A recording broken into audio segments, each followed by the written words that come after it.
Hindi dahil mali ka kaya lumalayo ang mga tao, kundi dahil sa presensya mo, lumilitaw ang mga katotohanang hindi pa nila handang harapin. Pagpasok mo sa isang silid, biglang nagbabago ang enerhiya. Hindi ito paghanga, ito'y pagkailang. Hindi dahil maingay ka, kundi dahil totoo ka. Sa mundong puno ng filter at huwad na anyo, ang pagiging totoo ay bihira.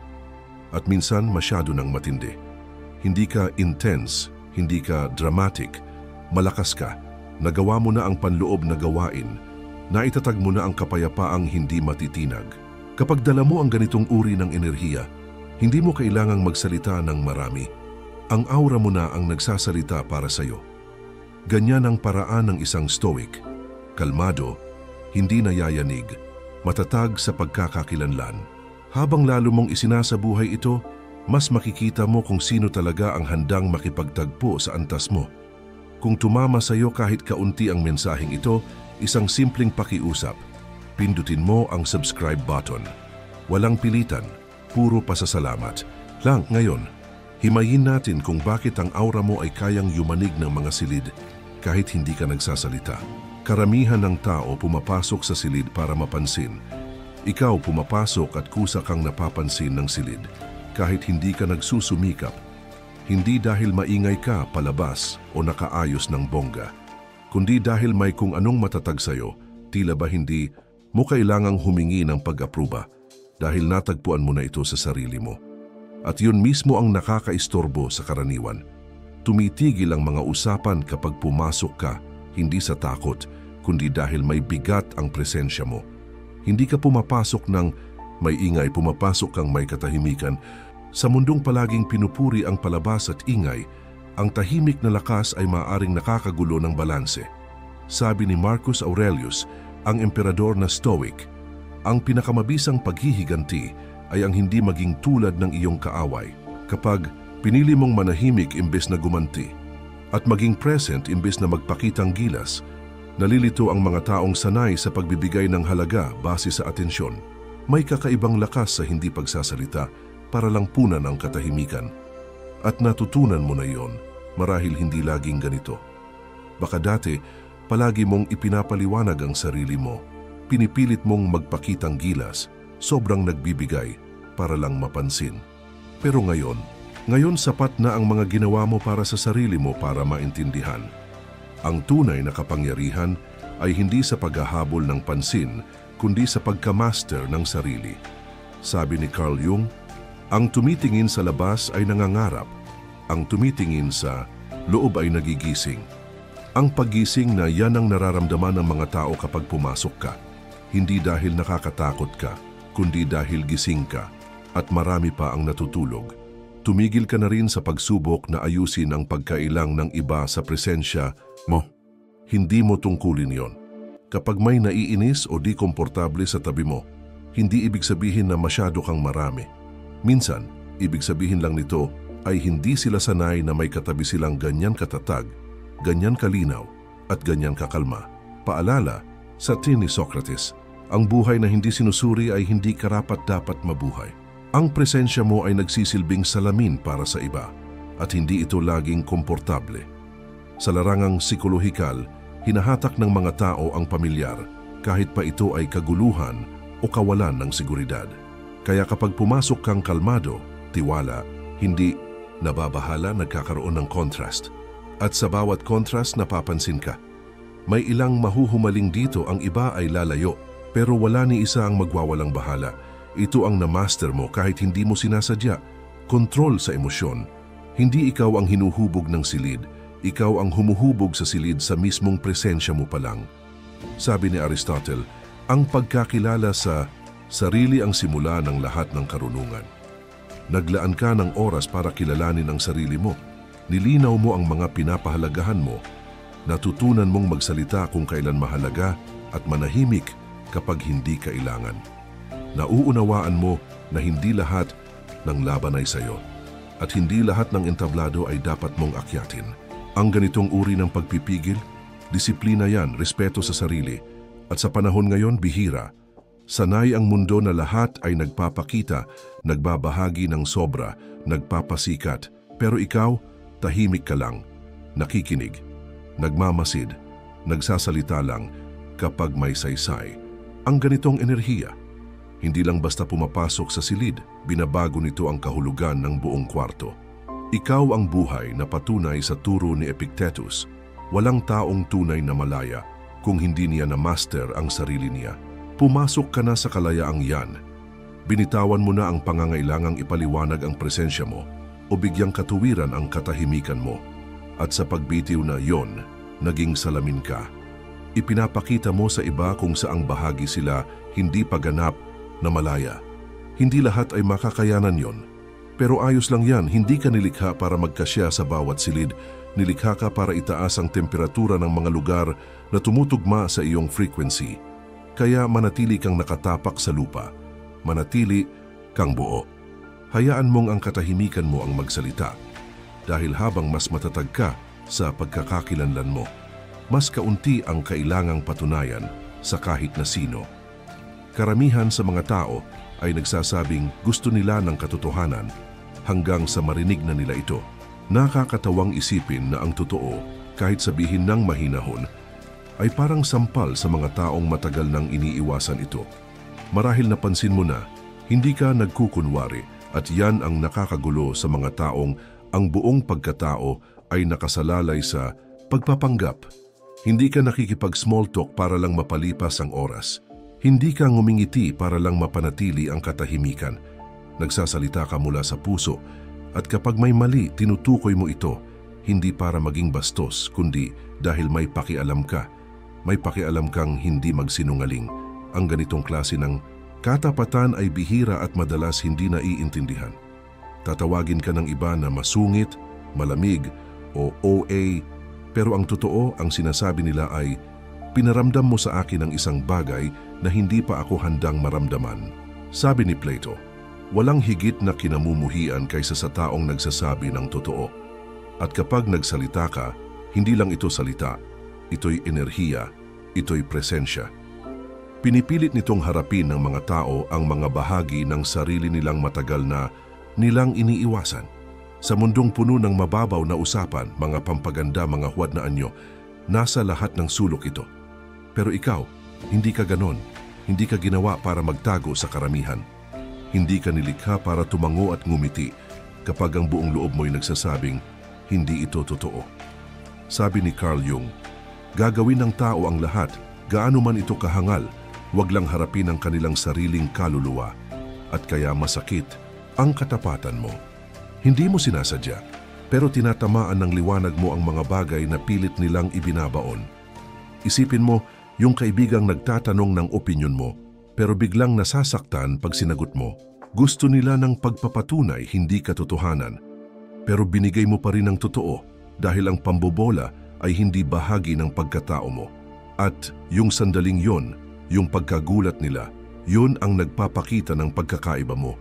Hindi ka salamin na nagpapaganda.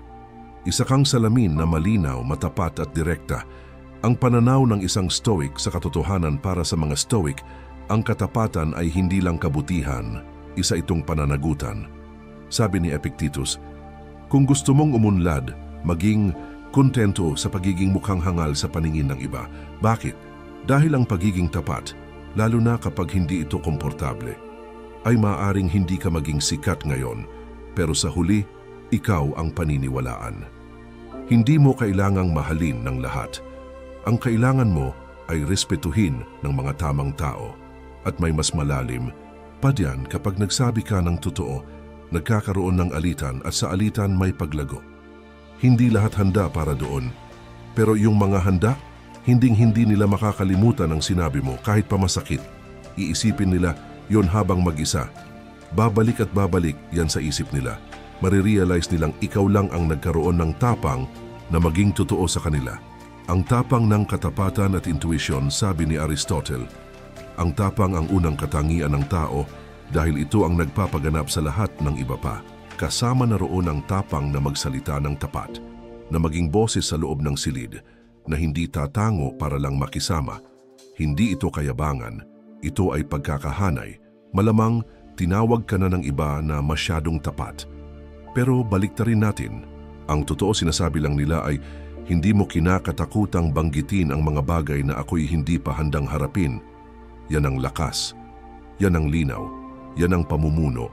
May uri ng pagkaalam na hindi mo naririnig sa salita ng tao. Nararamdaman mo ito sa hindi nila sinasabi. Ramdam mo, alam mo, para bang nakatono ang isipan mo sa frequency na hindi pa alam ng karamihan. May pumasok sa silid, nakangiti, sinasabi ang tamang bagay, tumatawa sa tamang sandali. Pero sa ilalim nun, ramdam mo yung paninigas ng balikat, yung higpit ng boses, yung kisap ng mata. May mali at alam mo yon, hindi yan mahika. Yan ang emosyonal na kamalayan, intuisyong pinatalas ng karanasan, obserbasyon at sakit. Sabi ulit ni Carl Jung, hanggat hindi mo ginagawang mulat ang hindi mo namamalayang sarili, ito ang magdidikta ng buhay mo at tatawagin mo itong tadhana. Ang ginawa mo ay gawing malinaw ang hindi nakikita, hindi lang sa sarili mo, kundi sa iba rin. Natutunan mong basahin ang nasa likod ng kurtina. Naniniwala si Socrates na ang karunungan ay nagsisimula sa pagkaunawa sa sarili. At kapag malinaw ka na sa loob, unti-unti mo ring naiintindihan ang iba. Ang mga galaw nila, ang sugat nila, ang enerhiya nila. At dahil dito, ramdam nila na nakikita sila, marahil sobra pa nga. Ang lakas ng katapatan at tunay na pagkatao ang totoo, hindi komportable ang karamihan kapag ramdam nilang nababasa mo sila agad. Ito'y hubad, ito'y lantad. Kapag nakita mo ang likod ng maskara ng persona ng palabas, nawawala ang ilusyon na matagal nilang binuo. Nakakayanig ito, hindi dahil may mali kang ginawa, kundi dahil sa presensya mo, hindi na nila kayang magpanggap. Kaya kapag may kutob, pakinggan mo yon. Huwag mong baliwalain, huwag mong ipaliwanag sa sarili mo. Yan ang panloob mong kompas, pinatalas ng katahimikan, pag-iisa at obserbasyon. Tinawag ito ng mga Stoic na proairesis, ang kakayahang pumili ng tugon base sa lohika at katinuan mula sa loob. Kasama rito ang intuition mo, hindi ito hula, hindi ito sapantaha. Ito ang tahimik na paraan ng isip para sabihing, ito ang totoo bago ka pa makaisip ng dahilan. May mga taong pinapaliwanag ang silid sa pamamagitan ng ingay. Ikaw, presensya lang sapat na. May hatak ka, may enerhiya kang hindi inaakala ng iba pero gusto nilang maintindihan. Minsan gusto pa nilang makahiram kahit kaunti. Pero ang hindi nila inaasahan ay ang salamin na dala mo. Dahil kapag lumapit sila sa'yo, hindi lang ito aliw. Ito'y pagharap sa katotohanan. Hindi ka nagpapanggap. Hindi ka sumusunod sa script ng karamihan sa mga tao. Dumadating kang totoo, matatag, grounded. At kapag hindi sanay ang isang tao sa ganitong klaseng enerhiya, natataranta sila. Parang pagtayo sa tabi ng apoy. Mainit, oo. Pero mapapansin mo rin kung gaano kalamig ang mga kamay mo bago ka pa pumasok. Iyon. Ang bagay, ang presensya mo ay nakalalantad. Hindi dahil humahatol ka, kundi dahil totoo ka sa mundong bihira ang pagiging totoo. Sabi ni Plato, ang sukatan ng isang tao ay kung paano niya ginagamit ang kapangyarihan. At ikaw, hindi mo ginagamit ang presensya mo para manipulahin o kontrolin, hindi mo ginagamit ang presensya mo para manipulahin o kontrolin. Naroroon ka lang. Pero kahit yun, makapangyarihan na. Dahil habang ang iba ay patuloy pang inaalam kung sino sila, ang katiyakan mo sa sarili ay parang biglang liwanag. Napapaisip sila kung totoo ba ang maskara nila, ang mga kwento nila, ang komportabling mundong kinagisnan nila. Pinag-usapan ni Carl Jung kung paanong nagiging malinaw lang ang paningin mo kapag natuto kang tumingin sa sarili mong puso. Kapag kasama ka ng ibang tao, nakikita nila ang kapiraso ng kalinawan na galing sa puso. Para sa ilan, inspirasyon yon. Para sa iba, nakakakaba dahil naaalala nila ang lahat ng matagal na nilang iniiwasan. Kaya kung may mga taong lumalapit pero biglang lumalayo, huwag mong dibdibin. Ang enerhiya mo lang ang nagtatanong ng tanong na hindi pa sila handang sagutin. At ayos lang yon. Hindi lahat ay para manatili. Pero yung mga nananatili, sila yung handang umangat kasama mo. Ang pribilehiyo ng pag-iisa, may mga taong takot mag-isa. Para bang parusa ito. Pero sa'yo ito'y isang pribilehiyo. Habang ang iba ay nagmamadaling punuin ang katahimikan ng ingay, natuklasan mo ang kapangyarihan sa katahimikan. Hindi ibig sabihin na ikaw ay malamig o hindi pala kaibigan. Ang totoo, natagpuan mo lang ang isang bagay na hindi pa nakita ng karamihan. Ang kapayapaan mo ay hindi nanggagaling sa labas, nanggagaling ito sa loob. Sa kulturang lulong sa koneksyon at ingay, ang pag-iisa ay tila kahina-hinala. Kapag hindi ka nagpo-post, hindi nagpaparamdam o hindi palaging may kasama, nagtataka ang mga tao kung anong problema mo. Pero ang totoo, walang problema. Sa katunayan, baka ngayon lang nagsisimula maging tama ang lahat. Dahil kapag nag-iisa ka, hindi ka nag-iisa, nakalinya ka. Naririnig mo ang sarili mong iniisip, nararamdaman mo ang emosyon mo ng walang sagabal, nakakapag-check-in ka sa sarili mo, walang filter, walang pressure. Naniniwala ang mga Stoic sa kapangyarihan ng pag-iisa dahil dito, sabi ni Seneca, mas madalas tayong naghihirap sa imahinasyon kaysa sa realidad. At sa pag-iisa, doon natin unang nakikita ang pagkakaiba. Unti-unting nawawala ang mga ilusyon, ang ingay, ang drama. Natatanong mo, ano ba talaga ang totoo rito? Alin ang dapat kong buhatin? Alin lang ang ingay mula sa mundo? Tinawag ni Aristotle ang pagmumuni-muni bilang pinakamataas na uri ng aktibidad ng tao. Bakit? Dahil kapag hindi ka abalang tumutugon sa mundo, ikaw mismo ang humuhubog kung paano ka tutugon dito. Sa espasyong iyon sa pagitan ng stimulus at reaksyon, nabubuo ang lakas mo at doon rin tumatalas ang kalinawan mo. Napansin din ni Carl Jung, ang kalungkutan ay hindi dulot ng kawalan ng tao sa paligid, kundi ng kawalan ng kakayahang ipahayag ang mga bagay na mahalaga sa iyo. Malamang naramdaman mo na rin yon.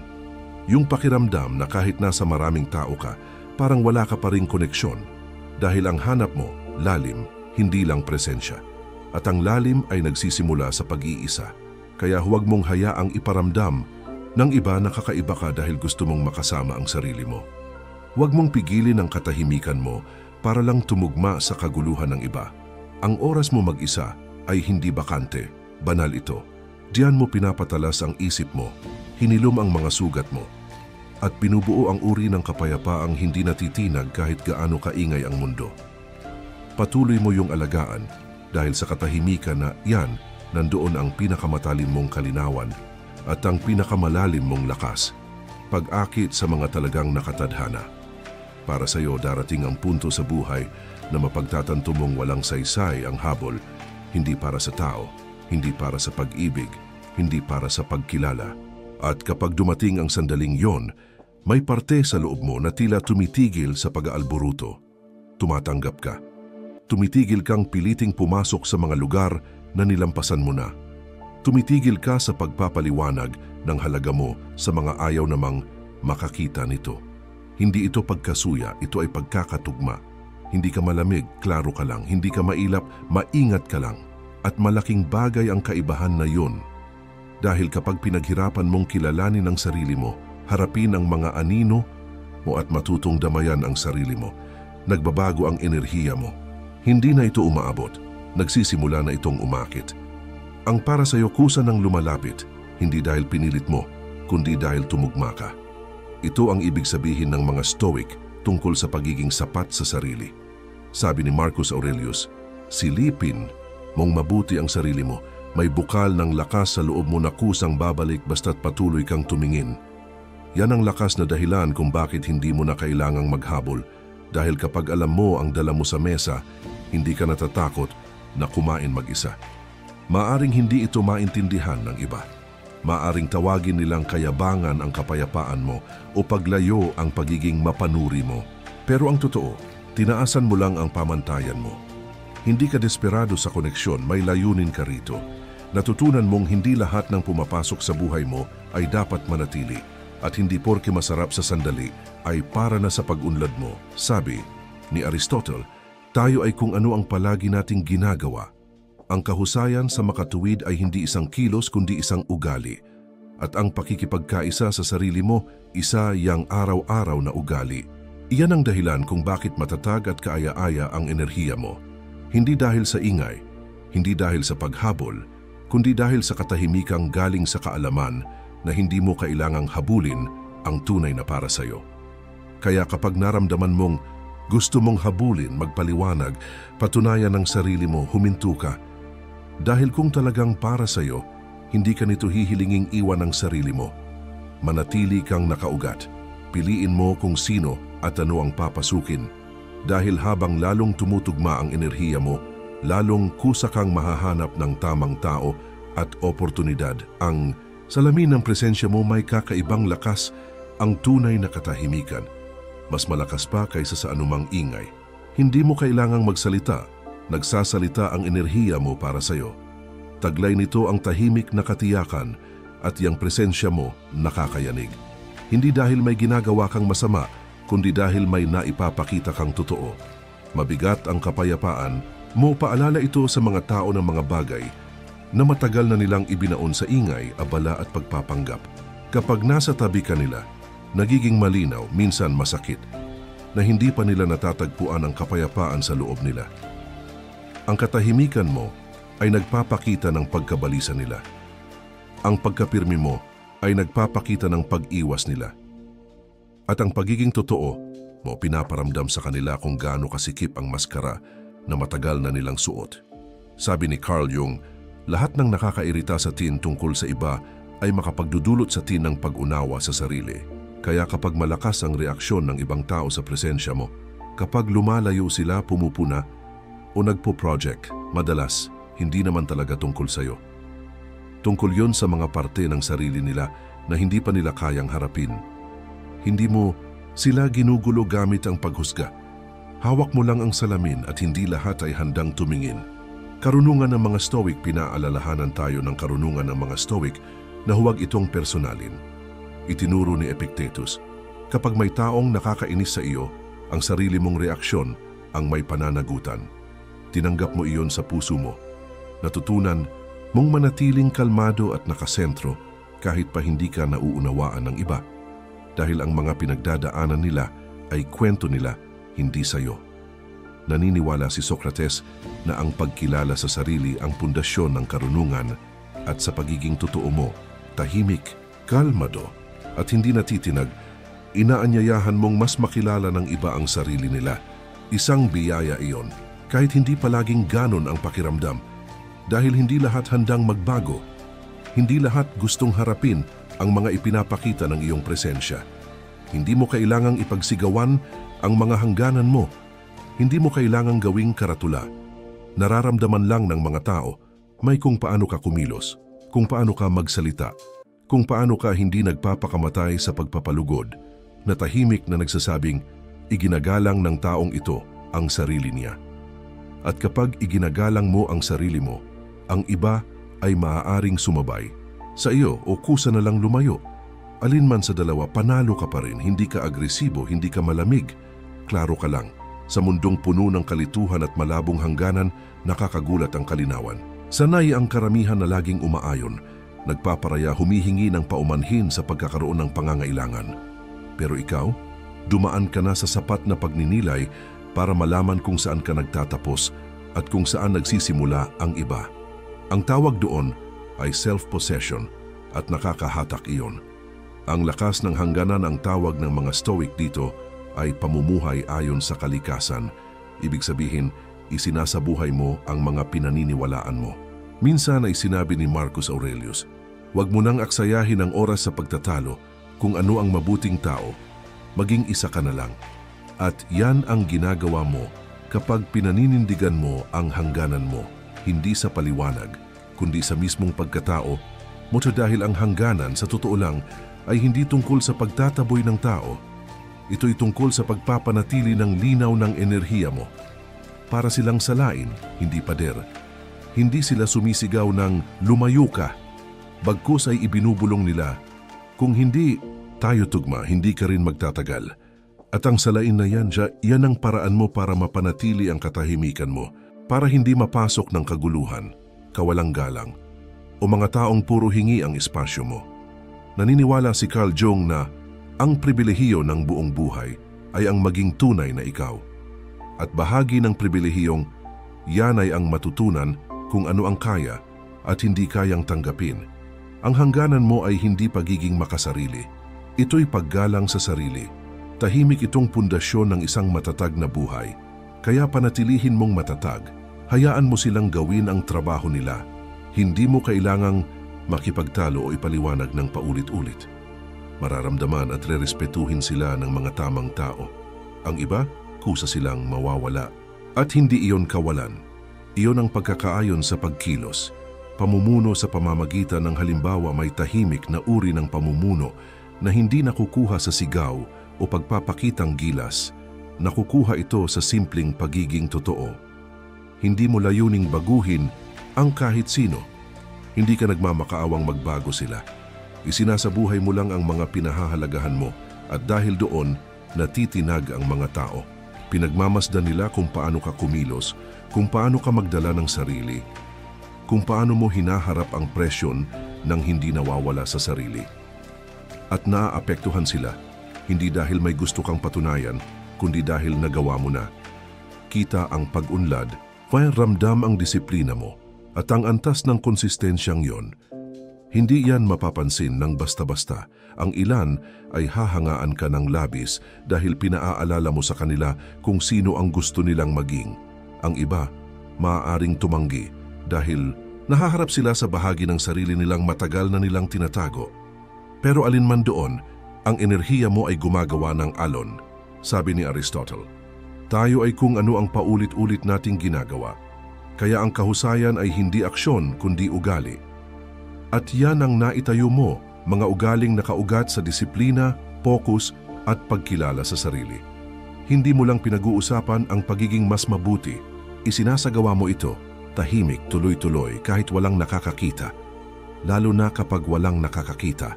Sabi ni Carl Jung, ang taong hindi pa dumaan sa impyerno ng sarili niyang mga damdamin ay hindi pa talaga ito nalalampasan. At ikaw, nadaanan mo na ang apoy na yon. Hinarap mo ang masasakit na katotohanan. Pinili mo ang mahihirap na desisyon at lumabas kang buo. May uri ng respeto sa sarili na hindi pwedeng pekein. Ang presensyang yan, hindi kailangang mangumbinsi. Nagsasalita ito para sa sarili. Hindi mo ginustong maging huwaran pero naging isa ka pa rin. Dahil totoo ka, dahil ginawa mo ang trabaho, dahil hindi mo tinalikuran ang sarili mo kahit noong mahirap. At ito ang katotohanan. Ang mga tamang tao, hindi sila matatakot sa paglago mo, mahihikayat sila. Makikita nila ang liwanag mo at gagamitin nila ito para sindihan ang kanila. Kaya huwag kang magpahina, huwag kang magpakipot, huwag mong pagdudahan ang landas na tinatahak mo dahil lang hindi pa kayang tahakin iyon ng iba. Nandito ka hindi para mamuno sa ingay, kundi sa pamamagitan ng halimbawa. Ipagpatuloy mo lang. Ang mga nakatakdang sumabay sa iyo, sasabay sila.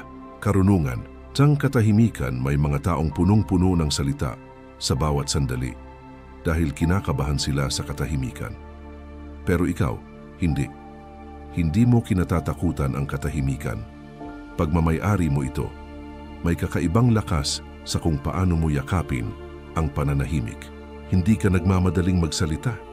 Hindi ka natataranta sa pagpuno ng espasyo. Hinahayaan mong huminga ito at sa paggawa mo niyon lumilikha ka ng espasyo. Hindi lang sa paligid mo kundi sa loob ng iba. At ang espasyong yon, doon nagsisimulang umalingaw-ngaw ang katotohanan. Kapag tahimik ka, hindi ito bakante. May laman, nararamdaman ng mga tao. Nararamdaman nilang buo ang presensya mo kahit walang sinasabi. At ang presensyang yon, may bigat, hindi mabigat na nagpapasakal, kundi totoo. Ang uri ng bigat na biglang nagpaparealize sa iba kung gaano karami ng ingay ang ginagamit nila para takasan ang sarili. Ayon kay Carl Jung, ang pag-iisa ay bukal ng kagalingan na nagpapahalaga sa buhay ko. Ganoon din ang katahimikan mo para sa sarili mo at para sa mga nasa paligid mo. Hindi ito basta paglayo sa mundo, ito ay paglalim at minsan, ang pinakamatinding koneksyon na maibibigay mo ay ang maupo kasama ang isang tao, buo ang presensya kahit walang salita. Marahil naranasan mo na yon, yung 5 minutong katahimikan na mas nauunawaan ka kaysa sa oras ng pag-uusap. Yan ang espasyong binibigay mo. Ang kalmado mo ay hindi lang nakakapagpakalma. Nagsisilbing salamin din ito. At kaya ganon kalalim ang nararamdaman ng iba sa katahimikan mo. Hindi ito tungkol sa pag-iwas, ito ay presensya. Pinarangalan ng mga Stoic ang katahimikan. Naniniwala silang ang katahimikan ay lakas, isang disiplina sa sarili. Sabi ni Seneca, walang taong higit na di masaya, kundi ang hindi kailanman humarap sa pagsubok dahil hindi siya nabibigyan ng pagkakataong patunayan ang sarili. At ikaw, napatunayan mo ang sarili mo. Hindi sa pagsigaw ng kwento mo kundi sa pagtanggap nito, sa pagbibigay daan sa katahimikan mong magsalita. Dati, pinipilit mong ipaliwanag ang sarili mo, halos magpakabali para maintindihan. Gusto mong magets ka ng mga tao. Pagkilala sa sarili, ginusto mong makita nila ang puso mo, ang intensyon mo, ang lalim mo. At noong hindi nila nakita, masakit. Kaya lalo kang nagsikap. Ipinaliwanag mo ang sarili mo. Ipinagtanggol mo ang pagkatao mo. Binawasan mo ang sarili mo para maging mas katanggap-tanggap. Pero hindi na ngayon. Ngayon nakapasok ka na sa mas malalim na espasyo. Napagtanto mong sapat na ang enerhiya mo para magsalita para sa'yo. Hindi mo kailangang kumbinsihin ang kahit sino kung sino ka dahil isinasabuhay mo na ito. Ang ganitong uri ng presensya, kalmado, tahimik, matatag, hindi natitinag, bihira, at kaya ito nakakayanig. Hindi dahil sinasadya mo, kundi dahil karamihan ay nananatili pa rin sa paulit-ulit na siklo ng paghingi ng pagpapatunay. Sabi ni Socrates, para matagpuan mo ang sarili mo, mag-isip ka para sa sarili mo. Iyon mismo ang ginawa mo. Tumigil ka na sa pagbatay ng halaga mo sa opinyon ng iba. Tumigil ka na sa pag-justify ng bawat hangganan, bawat desisyon, bawat damdamin para lang tanggapin. Kilala mo na ang sarili mo at may tiwala kang mararamdaman ng mga dapat makaramdam ang enerhiya mong yon. Wala nang pitch, wala nang paliwanag. Sabi ni Carl Jung, ang pribilehiyo ng isang buong buhay ay ang maging tunay na ikaw. Nakuha mo na ang pribilehiyong iyon sa pamamagitan ng sakit, pagtitiis, at walang sawang paglalago. At ngayong naging ikaw na yung bersyong hindi na nanghihingi, hindi na nagpapaliwanag, hindi na nagpapaliit, iba ka na gumalaw. Hindi na maingay ang kumpiyansa mo na isa sa buhay na ito. Kaya nararamdaman ng iba, kahit hindi ka pa nagsasalita, itinuro ng mga Stoic na dapat tayong manatiling walang kinikilingan sa papuri o batikos kapag namumuhay tayo ng may integridad. Paalala ni Epictetus, kung gusto mong magbago, tanggapin mong tawagin kang hangal. Dahil ang katotohanan, hindi laging may palakpak. Minsan katahimikan lang o paglayo o pamimintas. At natutunan mong ayos lang yon. Kaya hayaan mo silang magsalita. Hayaan mong hindi ka nila maintindihan. Hindi mo kailangang ipaliwanag ang kapayapaan mo sa mga taong nasa digmaan pa sa sarili nila. Hindi mo kailangang patunayan ang totoo dahil isinabuhay mo na ito. At iyon ang nagsasalita ng higit pa sa anumang salita. Pag-unawa sa proyeksyon, may kakaibang paraan ang insecurities sa pagbago ng katotohanan. Kapag hindi pa nila kilala ang sarili nila, kapag paikot-ikot pa rin sila sa mga maskara at salamin, ang kumpiyansa mo ay hindi nakakapagpakalma, nakakaharap ito. Pumasok ka na may linaw, may katahimikan, may respeto sa sarili at biglang naramdaman nilang lantad sila. Hindi dahil may ginawa kang masama, kundi dahil ipinakita ng presensya mo ang mga hindi pa nila naaayos sa loob nila. Kaya minsan tatawagin ka nilang mayabang, kahit hindi mo naman ipinaparamdam. Ang totoo, sigurado, ka lang sa sarili mo. Hindi mo intensyon na mangibabaw. Ang gusto mo lang ay maging totoo. Ang antas ng pagiging buo sa sarili ay bihira at para sa taong di pa ito naranasan, nakakatakot ito. Tinawag ito ni Carl Jung na projection, ang walang malay na paglalagay ng sariling emosyon sa iba. Sabi niya, lahat ng nakakainis sa iba ay may dalang pagkakataong mas maunawaan ang sarili. Kapag may taong nagsabing mayabang ka, malamig ka, o malayo ka, kahit wala namang dahilan, malamang ay sila ang may dinadala. Ikaw lang ang salamin, marahil naranasan mo na ito.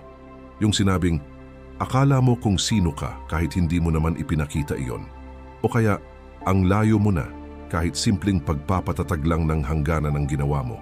Mga reaksyong iyon, hindi salamin ng pagkatao mo, salamin ng kanila. At kapag nakilala mo na yon, tumitigil ka na sa pagbuhat ng mga bagay na hindi naman para sa'yo. Pinaalala ni Marcus Aurelius, may kapangyarihan ka sa isipan mo, hindi sa mga panlabas na pangyayari. Kapag naunawaan mo ito, makakahanap ka ng tunay na lakas. At ang lakas na yan ang nabuo mo, kakayahang manatili sa gitna kahit sinusubukan kang hilahin ng iba sa gulo nila. Huwag kang magpaliit, huwag mong pagdudahan ang totoo mo dahil lang naliligaw pa sila. Hayaan mo silang may sarili nilang kwento. Hayaan mong trabahuhin nila ang sarili nilang mga proyeksyon. Basta't huwag mo itong saluhin, hindi iyon ang trabaho mo. Ang trabaho mo ay magpatuloy sa kapayapaan mo, sa layunin mo, sa presensya mo. Dahil ang totoo ay hindi kailangang ipagtanggol. At ang ipinoproject ng iba, hindi mo kailangang buhatin.